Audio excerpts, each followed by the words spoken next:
بسم الله الرحمن الرحيم. اهلا وسهلا بكم في قناتي. النهارده باذن الله هنعمل شنطه كروس. معانا وش جلد قلاب والكبسوله بتاعته والدراع بتاع الشنطه. هنا خيط مكرميه قطن،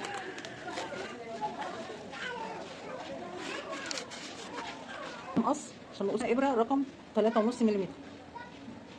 قبل ما ابدا الفيديو هنسمي بسم الله ونصلي على رسول الله. اللهم صل وسلم وبارك على سيدنا محمد وعلى اله وصحبه اجمعين.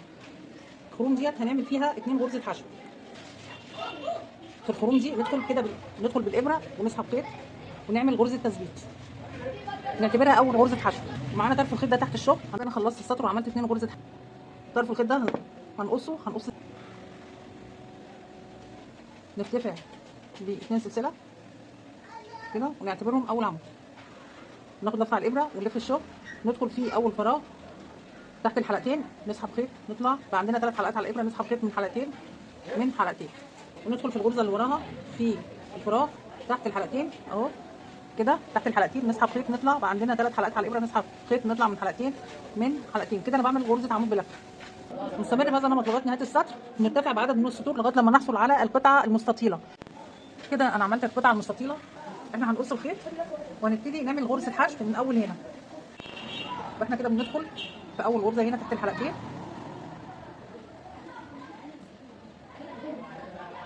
نسحب خيط اهو، نعمل غرزه تثبيت كده ومعانا طرف الخيط ده تحت الشغل، ونعمل غرز حشو. يعني هنا في اول واحده هنعمل 2 غرزه حشو اللي هو سلاسل الارتفاع، وعملت غرز حشو دوران من اول هنا كده لغايه النهايه. الخطوه الجايه اللي احنا هنقفل الشنطه، ولازم يكون عدد الغرز هنا بيساوي عدد الغرز هنا عشان لما نيجي نقفل يبقى كل غرزه قدام الغرزه اللي قدامها. اخر غرزه اهي في السطر بتاع غرز الحشو، نسحب الحلقه دي كده وبعدين نلف الشغل عشان احنا هنشتغل كده. وبعدين هنعمل غرزه تثبيت عباره عن فرونت لوب والباك لوب، والغرزه اللي قدامها برده عباره عن فرونت لوب والباك لوب. فاحنا بناخد الغرزه الاماميه اللي هي الفرونت لوب اهي او الضلع الامامي اللي هو ده كده مع الضلع الخلفي، ونسحب خيط ونطلع بقى عندنا حلقتين على الابره، نسحب خيط نطلع من الحلقتين. هنشتغل كده، هناخد الضلع الامامي والضلع الخلفي يعني فرونت لوب والباك لوب، ونسحب خيط ونعمل غرزه حشو كده. احنا بنقفل الجناب. نستمر بهذا النمط لغايه النهايه. ولما نخلص جنب الشنطه هنشوف احنا هنقفلها ازاي. كده وصلت لاخر غرزه اهي، دخلت في الفرونت لوب والباك لوب مع بعض، ونسحب خيط كده. عندنا حلقتين على الابره، نسحب خيط نطلع من الحلقتين. وبعدين اخر غرزه بقى اللي هي غرزه التثبيت اهي كده. خلاص كده نقص، عشان ده خيط قطن بنقص بالمقص، لكن لو خيط زي المكرميه المصري او خيط سلسله فبنقص بالولاعه. تمام كده. نجيب المقص عشان نقص الخيط، نرفع الخيط كده لفوق، الخيط كده في ابره التنظيف. خيط الزياده بقصه بالمقص. بسم الله ما شاء الله واسعه.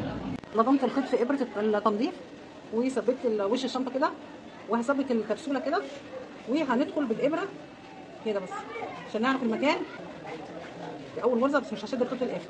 وهندخل في الفتحه اللي بعدها كده، الفتحه اللي بعدها كده كده. خلاص ثبت الكبسوله اهي وركبت الدراعات. ده الوش وده الظهر. كده الفيديو بتاعنا خلص. ارجو لو عجبكم الفيديو واستفدتوا منه تدعموني وتشتركوا في القناه، وارجو تعملوا لايك وشير عشان يوصلكم كل جديد انا بعمله باذن الله. دمتم بخير، الى اللقاء في فيديو اخر، والسلام عليكم ورحمه الله وبركاته.